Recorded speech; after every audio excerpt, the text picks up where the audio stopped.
Wassalamualaikum warahmatullahi wabarakatuh.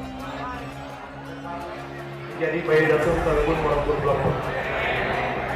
Demikian yang saya sampaikan. Sekali lagi terima kasih atas kesempatan yang diberikan oleh Pak Sekjen tadi. Insya Allah menjadi silaturahmi yang terbaik untuk kita semuanya. Billahi taufiq wal hidayah. Assalamualaikum warahmatullahi wabarakatuh. Dan saya hormati juga teman-teman dari Forum Pembauran Kebangsaan Jakarta Barat. Ada Pak Posma, Bang Saturi, ya. Ada juga abang saya ini selaku pengacara juga ini, luar biasa ini, Pak Kriso.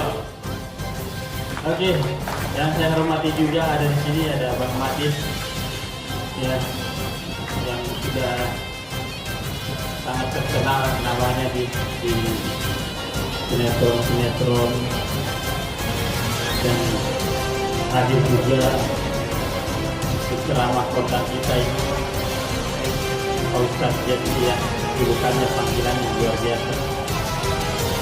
Dan yang tak tertinggal juga para seluruh hadirin keluarga besar Forkabi, ya, dan seluruh Serikandi Forkabi, saya sangat mengapresiasi kegiatan ini. Ya, ini selaku pengelola sekaligus pimpinan langsung dari Garda Bintang Timur, saya juga mengucapkan terima kasih nih atas rekomendasinya memilih RTH Kalijodo ini untuk diadakan acara santunan, ya, yang diprakarsai oleh Serikandi Forkabi.